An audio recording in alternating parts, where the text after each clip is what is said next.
Get your hands off me. I own this restaurant. Sure you do, buddy. Let's go. Outside. Now. My name is on the menu, on the door, on the building. Call your sergeant. You can tell him yourself at the station. Move. I'm not going anywhere. You just made the worst mistake of your life. On a Saturday evening in early November, inside the candlelit dining room of Sable, one of the most celebrated restaurants in the American South, Officer Troy Dillard grabbed a black man by the collar of his chef's coat and dragged him through a room full of guests who had paid $400 a head to eat his food. The man he put his hands on was Elijah Marin, the owner, executive chef, and the only person in the state of Georgia with 3 Michelin stars. Within 72 hours, the body camera footage would end 6 law enforcement careers, trigger a federal civil rights investigation, and cost the city of Savannah $11 million. Before we go any further, comment where in the world you're watching from, and make sure to smash that subscribe button for more stories you don't want to miss. Sable occupied a restored 19th century cotton warehouse on the Savannah riverfront, a building that had been left to rot for decades before Elijah Marin purchased it in 2016 for $1.2 million and spent another $3.8 million transforming it into something that food critics would eventually call the most important restaurant in the South. The exterior was reclaimed red brick and hand-forged ironwork. The interior was intimate and precise. 42 seats arranged across a single dining room with exposed timber ceilings, hand-plastered walls the color of aged cream, and an open kitchen visible through a wall of glass, where Elijah and his team worked with the focused quiet of surgeons. The restaurant had earned its first Michelin-Star within 18 months of opening.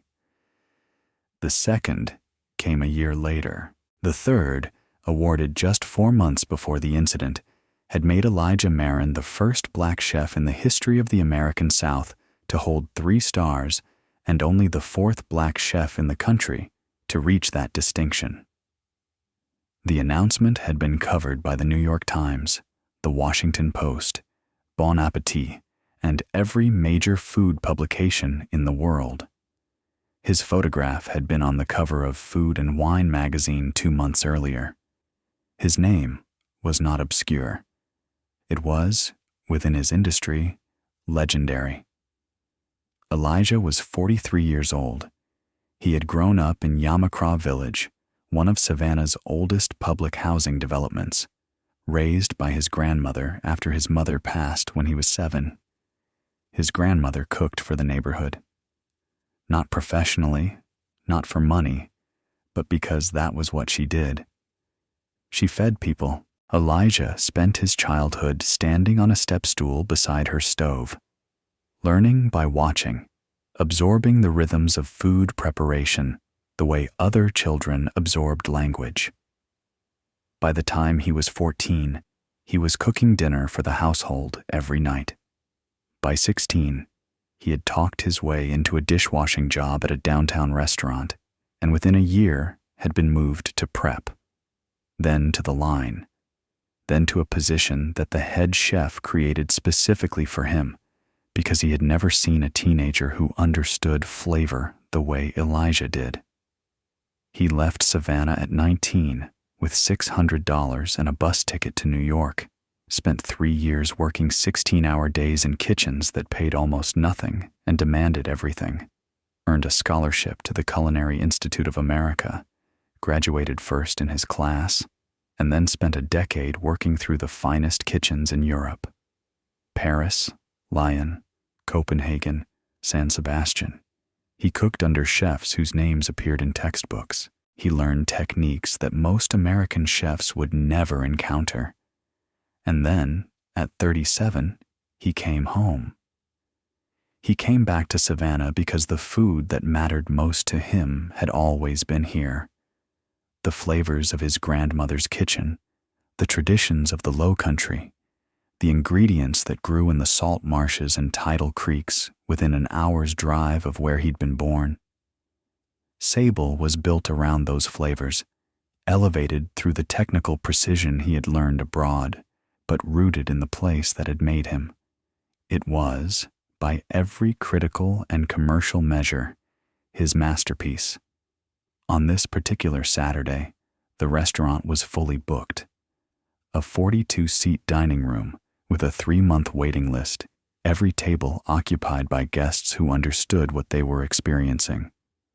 The tasting menu that evening was 14 courses. The wine pairings had been selected by Elijah's sommelier from a cellar that held over 4,000 bottles. 3 food critics were dining that night, 2 from national publications and 1 from an international guide.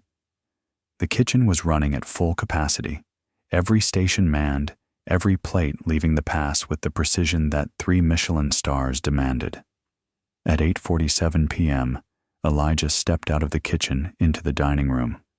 This was something he did most evenings, usually between the 8th and 10th courses, walking the room briefly, stopping at a table or two to greet guests, checking that the experience was meeting the standard he set for himself. He was wearing his chef's coat, white with his name embroidered in black thread above the left breast pocket. His hand still carried traces of the smoked oyster velouté he had been finishing moments earlier.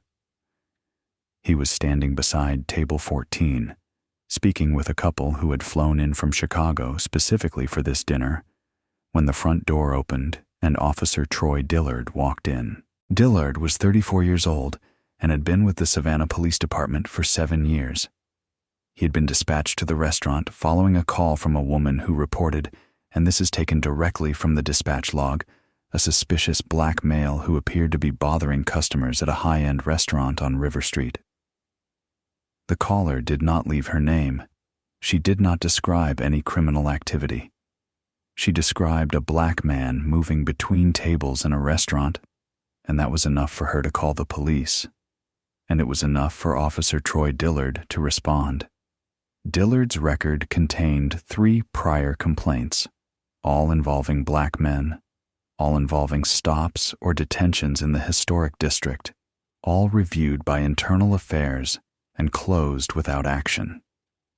His most recent performance evaluation contained a note from his supervisor praising his proactive approach to maintaining order in the downtown entertainment district. That proactive approach, as the federal investigation would later document, consisted almost entirely of targeting black men who were present in spaces that Dillard's instincts told him they shouldn't be. When Dillard entered Sable, the hostess, a young woman named Claire Ashford who had worked at the restaurant for 2 years, looked up from her stand and immediately understood that something was wrong. A uniformed officer with a hand on his belt, scanning the dining room with an expression that was not curious, but already decided, was not a sight that belonged in this space. She stepped forward. "Good evening, officer. Can I help you?" Dillard didn't look at her. His eyes had found what he was looking for. A black man in a white coat moving between tables of mostly white diners. "We got a call about a disturbance." "Who is that man over there?" Claire followed his gaze to Elijah, who was still speaking with the couple at table 14. Unaware of what was happening at the entrance, "That's Chef Marin. He's the owner." Dillard's response was a sound that the hostess would later describe in her statement as something between a laugh and a grunt. He walked past her without another word. The dining room at Sable was designed for intimacy and quiet. The acoustics were deliberately controlled. Conversation stayed at individual tables. Music was barely audible. And the ambient sound was the gentle percussion of silverware against porcelain. when Officer Dillard's boots hit the hardwood floor and his equipment belt jangled with each step, every head in the room turned. Elijah saw him coming. He excused himself from the couple at table 14, turned to face the approaching officer, and his expression shifted from professional warmth to cautious assessment. He'd grown up in Savannah. He knew what it looked like when a police officer had already made up his mind. "Sir, I need you to come with me outside." Elijah's voice was calm and measured, pitched low enough that only the nearest tables could hear. "Officer, I'm the owner and chef of this restaurant. What is this about? We received a complaint about a disturbance. I need you to step outside so we can sort this out. There's no disturbance. I'm greeting my guests. This is my restaurant. My name is Elijah Marin." Dillard looked at the white chef's coat with Elijah's name embroidered on it. He looked at the man wearing it.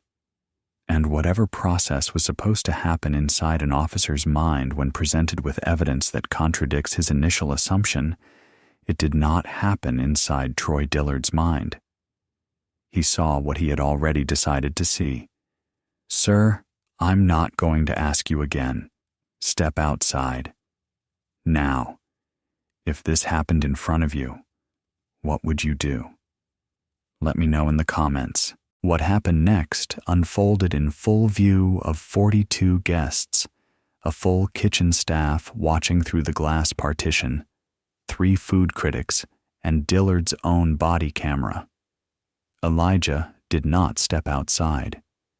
He stood his ground in his own dining room, in his own restaurant, wearing a coat with his own name on it, and said clearly, "I am not leaving my restaurant. I have done nothing wrong. If you have questions, you can ask them here." Dillard grabbed him by the collar of his chef's coat. The dining room went silent, not the comfortable silence of people enjoying a meal. The shocked, airless silence of 42 people watching something they couldn't believe was happening. A woman at table 6 gasped. A man at table 11 stood up from his chair. A server carrying a tray of wine glasses stopped in the middle of the room and didn't move. Dillard pulled Elijah backward, away from table 14, across 3 feet of hardwood floor, the chef's shoes dragging, his hands coming up instinctively to grab Dillard's wrist. 2 buttons popped from the chef's coat. A glass of water on the nearest table wobbled and spilled. The couple from Chicago sat frozen, their forks suspended in midair, watching the man who had cooked their meal being dragged through his own dining room. Elijah's sous chef, a woman named Adrienne Cole, who had worked beside him for 6 years and had never once seen him raise his voice, came through the kitchen door at a full run. She positioned herself between Dillard and the exit, her hands up, her voice sharp and clear. "Stop. Stop right now. That is Chef Elijah Marin. He owns this restaurant. He is a 3 Michelin-Star chef. You need to let him go." Dillard told her to step aside, or she would be arrested for obstruction. Claire Ashford, the hostess, had already called 911 from the front desk, reporting that an officer was assaulting the owner of the restaurant. She had also grabbed the framed magazine cover from the wall beside the entrance, the food and wine issue with Elijah's photograph on it, photographed inside this very dining room, and was running toward Dillard, with it held in front of her, like evidence in a courtroom. "Officer, look, this is the cover of Food and Wine magazine. This is his restaurant. That is his face. You are making a terrible mistake." Dillard glanced at the magazine cover. He looked at Elijah. He looked at the magazine again. And the room watched something happen on his face that was not quite recognition and not quite shame, but something caught uncomfortably between the two, like a man who has walked confidently into a wall and is trying to pretend the wall appeared suddenly. He released Elijah's collar, but he didn't apologize. He didn't step back. He stood in the middle of the dining room, surrounded by 42 witnesses who had seen everything, and tried to find language that would make what he had just done sound like something other than what it was. "Sir, I was responding to a call. I had reason to believe." "You had no reason," Elijah said. His voice had not risen. His hands, the hands that had plated 14 courses of food that evening with the precision of a watchmaker, were steady at his sides. "You walked into my restaurant. You ignored my hostess when she told you who I am. You put your hands on me in front of my guests. And now, you're standing in my dining room, trying to explain it. I want your badge number. I want your supervisor's name. And I want both of them right now." A man at table 9, who had been recording on his phone since Dillard first raised his voice, lowered his device and looked at the footage he had captured, 8 minutes and 42 seconds, of a Michelin-starred chef being dragged through his own restaurant by a police officer who had been told 3 separate times that the man he was putting his hands on owned the building he was standing in. That footage would be viewed 9 million times in 4 days. Do you think the officer should face criminal charges? Yes or no? Drop it in the comments. Dillard's sergeant arrived 14 minutes later, responding to Claire's 911 call. Sergeant Nina Alvarez walked into a scene that she would later describe in her internal affairs statement as the worst thing I have seen in 11 years of policing. A dining room of stunned guests, several still recording. A chef standing beside his open kitchen with 2 popped buttons on his coat and red marks on his neck where the collar had dug in. A hostess holding a magazine cover and crying.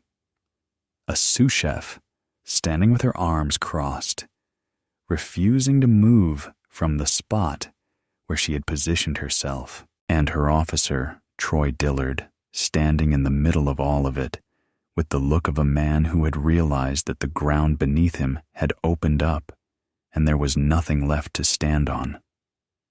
Alvarez took Dillard outside.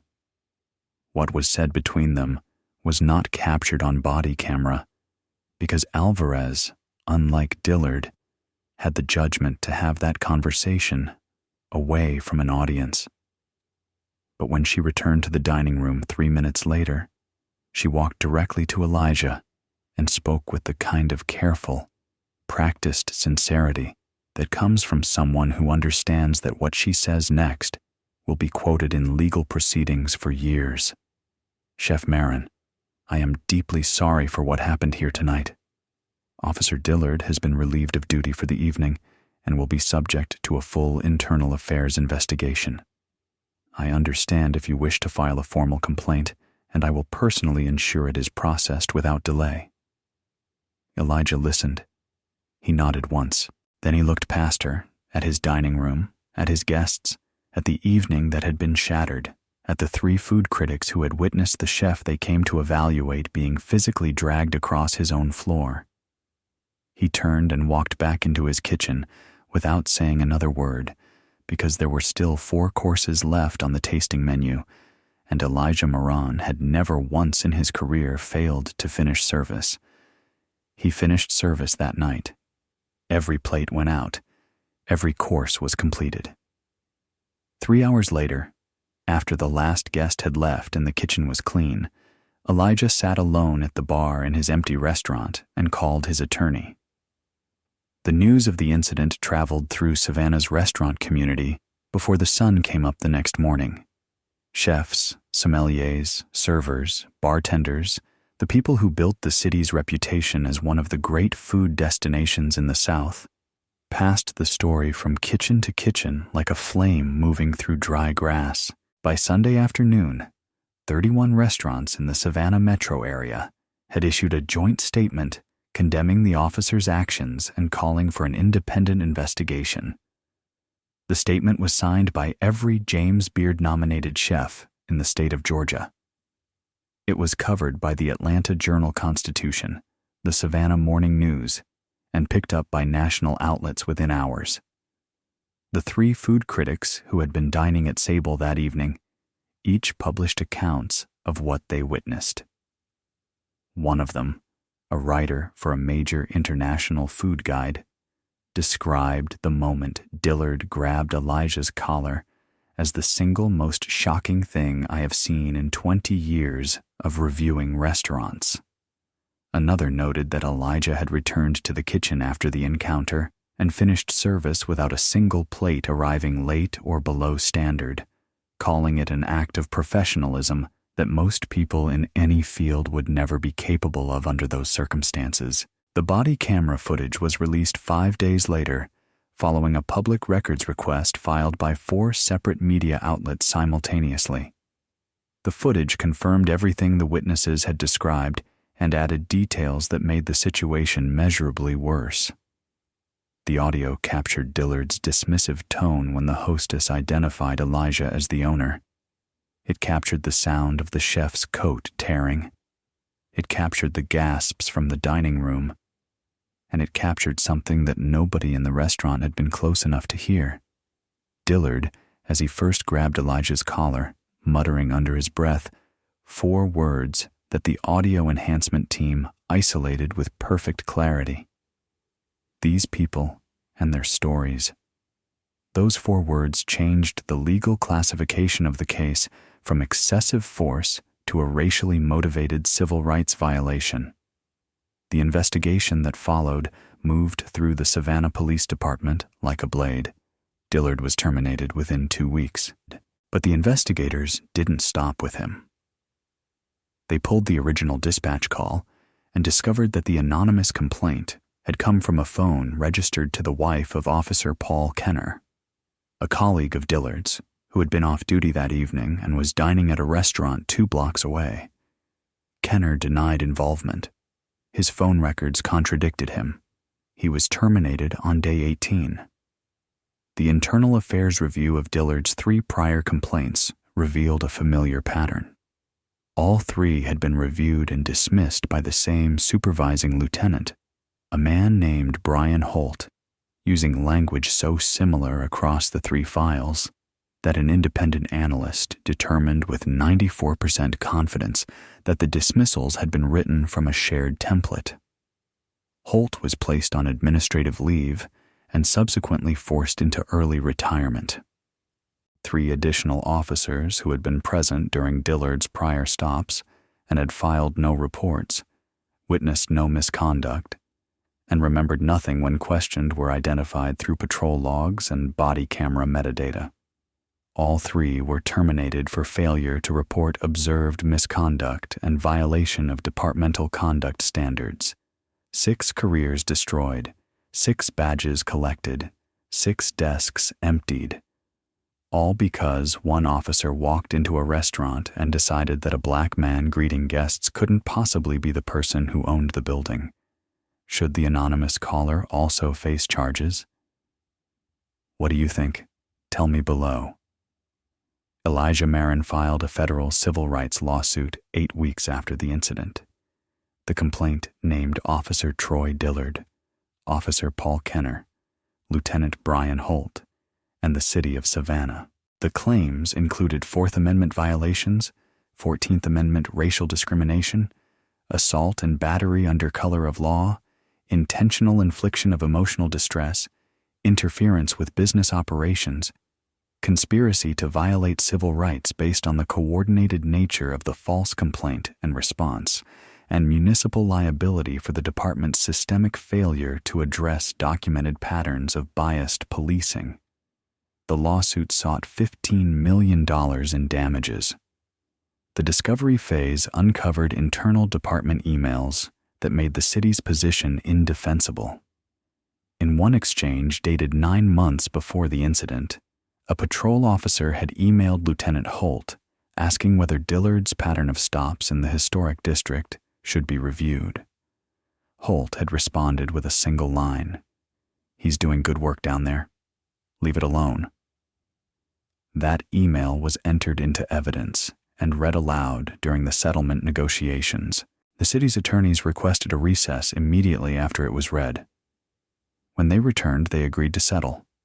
The city settled for $11 million 9 months later, choosing to avoid a trial that would have put the body camera footage, the muttered words, the fake complaint, and the buried prior cases in front of a jury in a city that had watched the video 9 million times and already reached its verdict. Officer Troy Dillard never worked in law enforcement again. The footage of him dragging a 3 Michelin-Star chef through his own dining room was viewed over 14 million times across platforms. It was used in police training programs in 11 states. It was cited in 2 separate congressional hearings on police reform. And it became, in the words of one civil rights attorney, the clearest 8 minutes of footage showing exactly how racial profiling operates in real time, from the anonymous call to the physical contact to the muttered words that revealed what was underneath all of it. Dillard moved out of Georgia within 3 months of his termination. Paul Kenner, whose wife had made the anonymous call, filed for divorce 6 weeks after his own firing. Lieutenant Holt's forced retirement cost him roughly $400,000 in pension benefits he would have earned had he served his remaining 4 years. The 3 officers terminated for failure to report lost their law enforcement certifications permanently. 6 careers, 6 families, 6 lives altered beyond repair. All because one phone call was made, one officer responded, and an entire system that should have caught the problem years earlier chose, again and again, to look away.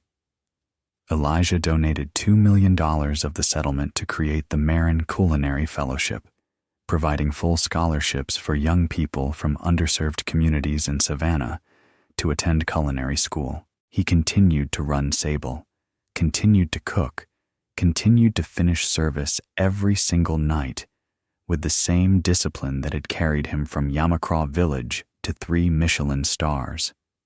In his only public statement after the settlement, he said something that was quoted in newspapers across the country. "I have cooked for presidents. I have cooked for kings. I have been reviewed by every major food publication in the world. I have 3 Michelin stars hanging in my kitchen." And none of that stopped a man with a badge from grabbing me by the collar and dragging me across my own floor, because he didn't see a chef. He didn't see an owner. He didn't see a man who had spent 25 years building something extraordinary. He saw a black man in a room full of white people and decided that was a problem. That is what bias does. It makes everything you've built invisible. And the only thing visible is the thing you can't change. Sable is still open. The reservation list is still 3 months long. The tasting menu still runs 14 courses. And Elijah Marin still walks the dining room between the 8th and 10th courses, greeting his guests in the space he built, wearing a chef's coat with his name embroidered above the pocket in a restaurant that carries his vision in every plate, every detail, every square inch of reclaimed brick and hand-forged iron. The only difference is that now, mounted on the wall beside the entrance, next to the food and wine cover and the framed Michelin stars, there is a small brass plate that reads, "This house was built by hands that were told they didn't belong here." If you believe these stories matter, if you think officers who put their hands on citizens based on assumptions should face criminal charges, hit that subscribe button. We're exposing how bias operates in plain sight, how complaint systems are designed to protect the officers instead of the public, and how anonymous phone calls built on prejudice can trigger encounters that destroy careers and cost millions. This isn't about one officer or one restaurant. It's about every person who has ever been made to feel like an intruder in a space they created with their own talent, their own sacrifice, and their own hands.